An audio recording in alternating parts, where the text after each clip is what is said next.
Personally, I've never heard of a church that hasn't hosted at least one type of event, whether it be a community egg hunt around Easter time, or a potluck party, or a food drive, or anything like that. It seems to be that every church is interested in doing these types of events. But the biggest problem that I see is that we do these events and then we get to the end and then we realize, oh crap, we didn't take any photos or videos. And that's obviously a problem if you want to have an event recap style video to show off. So today, we're gonna take a look at how exactly you can make these kind of videos. How's it going, everybody? My name's David. I'm the head video editor here at Reach Right. And real quick, we like to make content like this all of the time. It helps out churches just like yours. It helps out church and ministry leaders. And so if this is the type of content that you're interested in, it would mean the world to us if you would actually like and subscribe so that you're notified every single time that we release more content to help out people just like you. Now, speaking of churches and ministry leaders, as I've said before, I'm very familiar with churches doing these type of events that they want to capture and then show off once the event is done. And first things first, if you're curious, in order to shoot these events, you don't need a fancy camera or anything. Honestly, people's phones, if that's all you have to take pictures and videos, would work just fine. So whether you have fancy equipment or multiple cameramen, or you just have you and your cell phone, this video should apply the principles to making the best kind of church highlight video that you can make. Now, step number one in this process is absolutely the most important step, and I will die on this hill. You need to start off by making a shot list. Shot lists are one of these things that it just seems like, oh, I have it in my head, so I don't need to write down all the different shots we're trying to get. Or maybe you're just thinking, I don't know what kind of shots we're gonna get. I just kind of want to shoot the event and capture people having fun. And that's great, but at least write that part down. The reason this is so important is because depending on who's shooting the video, you'll get to the end of the event and start editing and realize you really don't have the kind of shots that you need in order to capture the spirit of what the event was all about. This was especially true for me, having a background of videography and enjoying vlogs and stuff. I had a heavy emphasis on shooting a lot of B-roll, and then I would get into the editing room and realize our entire event was just kind of like cool out of focus shots of the decorations and stuff, and I lacked any shots of people smiling and having fun at the event, which was oftentimes the highlight of the event. And you might run into the opposite problem where you just have a bunch of pictures of people smiling and posing, but you don't really have any of the shots to tie it together. All of that being said, making a shot list is important not only to make a variety of shots to make a good looking video, but it will save you time at the event if you know exactly the kind of shots you're trying to get. I've gone to events with my camera and shot the entire event for about 4 hours and then got into the editing room and realized they weren't very good shots. And then I've gone to events where I've had an organized shot list and I was done shooting within about 45 minutes, and the rest of the time I could just enjoy the event and capture organic shots as they happened. And those videos where I came organized and ready to go were always the videos that ended up being way better in the long run. The other reason making a shot list will benefit you is when you get to the rest of these steps, which is all having to do with editing. As an editor, I hear it way too often that whoever provides footage will say something to the effect of, whoever's editing it will make it look pretty, they'll take care of the rest. Please do yourself a favor and resist the temptation to let that person be you. The easier you make the editing process, the better the video is going to be. It may take some practice, but trust me, writing down the kind of shots that you think would look good in the video and then at the event being intentional to get those shots is going to make the video 10 times better in the long run. Now, that was probably the longest point in this video and the most important, but for the rest of these steps, I'm actually going to take us to our computer for the editing process. So let's switch gears here. All right, a little bit of change of audio here because now we are at my computer. I'm using a different microphone, but the next two steps in this process are really quick. The second step is going to be organizing your media. Again, this is a step that seems really easy to skip, or you can do it all in your head, but I'm telling you, it's going to make the editing process that much better. So I have kind of this rough blueprint I use every time I make any kind of video, and it's a good one to follow in my opinion. So I created a folder where all of our media can live from this video. And here you can see this folder. I'll even maximize it here. So we have audio, exports, stills, which is going to be things like graphics, photos, PNGs, sometimes PDFs even, etc., and video. So however you chose to record your video, whether it was off of an SD card from your nice fancy camera, or it was just from your iPhone, you want to get all of those files onto your computer and then organize them by dragging them into any of these folders accordingly. Today, I'm using an example of a recap or highlight video that I made back in 2021. This was at a summer camp I went to and shot and edited. And so if I open any of these folders, you'll see my organized media in there. If we open video, I have even more folders organized within this folder to really know where I'm looking. If I go to day 3, for example, it will not only show me all of the video clips, but you'll see that the video clips that are in here, I've already labeled. So when I'm moving fast in editing and I need really quick a shot of the speaker speaking, I know, okay, here's Aaron speaking. I know what this is. It's not titled IMG and a bunch of numbers or MVI and a bunch of numbers. If I need photos or videos of like the pool, for example, I have all these pool race clips I can pull from here. If I need just the chapel where there was no students in there, I titled this chapel static. So really going through every single one of your clips and naming them accordingly is going to make the editing process so much faster. And you want to do the same for your audio, for your stills. And then when you're finished and you actually export the video, I have a folder for exports even as well, because sometimes you want to do one for social media specifically that might be shorter or formatted differently than you would for YouTube. And so really organizing and making sure you make these folders is important. And that's going to kind of bleed into our next step. So now let's jump into our editing program. I'm using Premiere Pro for today's example, but you can use CapCut, you can use Final Cut Pro, you can use iMovie. The principles should all apply the same. Okay, so here we are in Premiere Pro specifically, and I haven't even moved on to the next step because organizing your media also needs to happen in whatever editing software you're using. Here in the bottom left, you'll see my project bin with almost all of the exact same folders as I have in my original folder where the media lives. Again, here's the folder that I referenced earlier. We have audio, exports, stills, and video. And in Premiere Pro, I've created folders for audio, sequences, stills, and video. You're kind of killing two birds with one stone here, because as you go through video clips and you start titling them and labeling them and organizing them, you actually get to watch all of the video that you've taken, and you kind of already have a good idea of what clips have like the best types of shots that you want to use. If I go into video here and I go to day 1, I already have all of this stuff labeled, right? And I think, okay, maybe I want to start with like a cool shot of the water or the hose or whatever from an activity, right? I already have this shot of them watering up the water slide with a hose in slow-mo,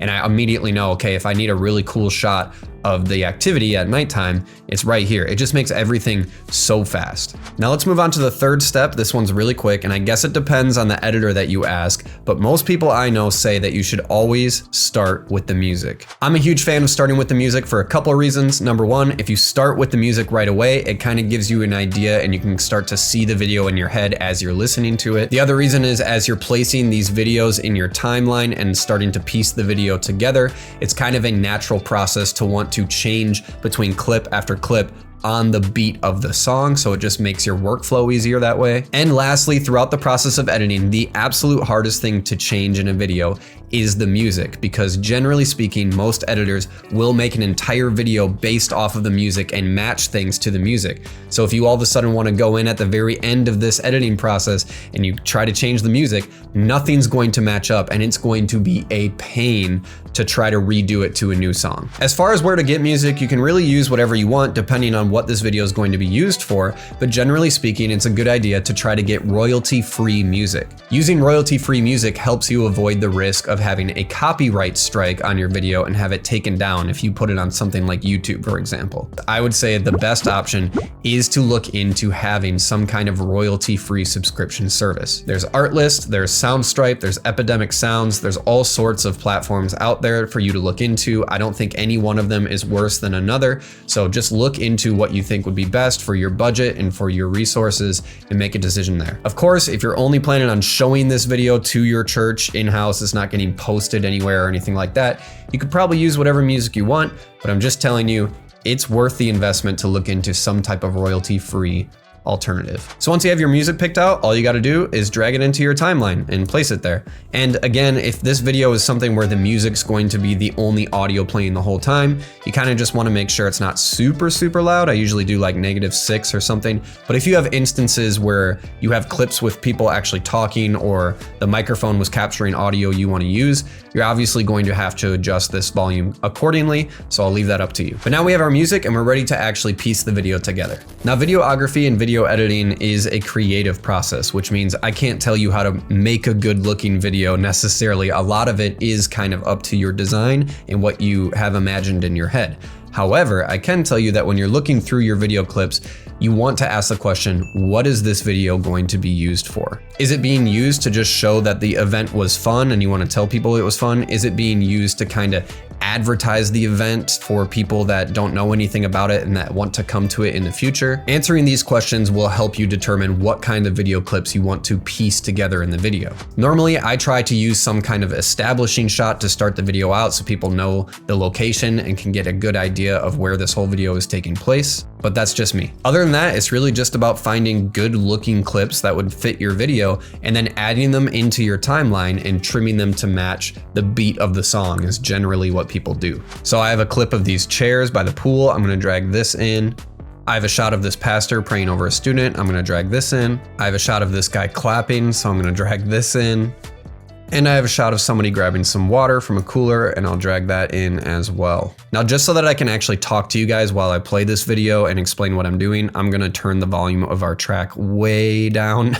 But again, you should adjust the volume accordingly to what you think sounds good. So now if I play this, I'm gonna kind of see if these clips look good together and if they match up to the beat of the song.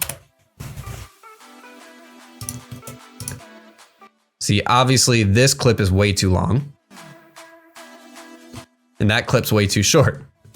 So what I would generally do at this point is just make sure that it starts matching to the beat at least. So right there, the beat changes.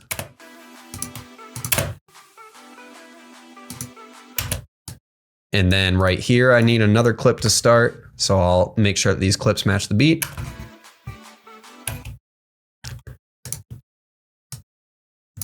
And that already looks a lot better.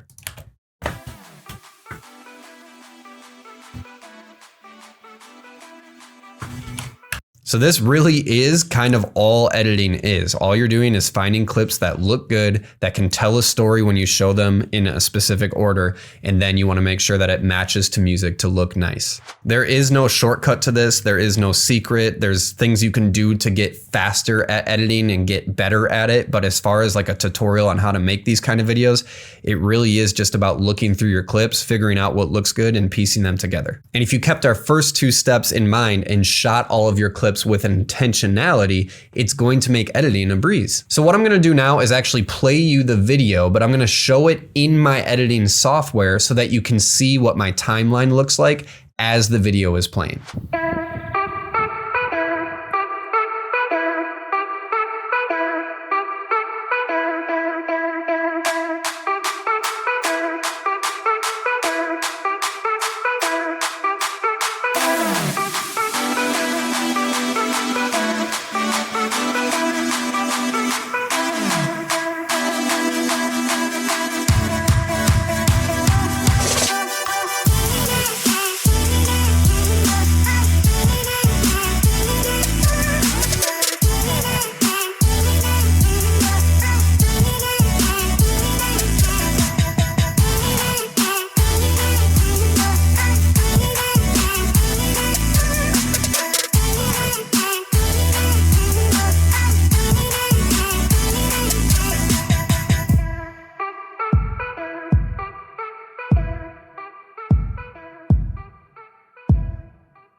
All right, so as you can see, I got clips all over my timeline to make this happen, and it looks like I used multiple songs, but in reality, I really just chopped up the same song in different ways and placed it in ways where it fit the vision for what I wanted. And that's kind of where the creative process into editing comes in. I've been doing this for a number of years now, and so your timeline when you're done might look a lot more simple than this, and that's okay. I just like to have fun in editing, so I get kind of crazy with it sometimes. This is going to be a process that takes a while, but once you're done with your video, you can finally move on to the last step, which is exporting. Again, we're in Premiere Pro, and the way to do that in Premiere Pro currently is to go up to this export tab in the top left.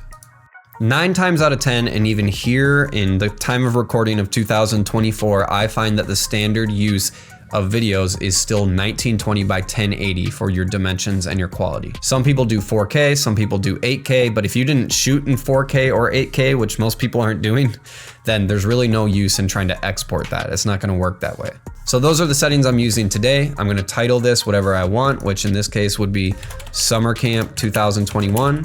And then I would just make sure that my range is correct, so I'm actually exporting the right point of my timeline, which in this case, I've already made those markings in and out on my timeline. And before you export, you can kind of scrub through and just make sure everything looks good if you want, but everything looks good in my opinion. So at this point, I would just hit export, and then I would have my video to be used wherever I want. Again, this is an older video that I've already exported, so I'm not actually exporting it, but that is the last step. Now, if you want to use this video specifically for social media in a vertical format for a phone, your options are either just to upload the video like we just talked about, and it's gonna kind of show horizontally in a vertical format, or you're gonna have to edit with the intentionality of it being vertical, which means you're going to have to change your settings in editing, like your sequence settings, for example, to 1080 by 1920, which is vertical, and then just follow the exact same steps that we did. If you want to use this for multiple things and you want a cool looking video specifically for vertical format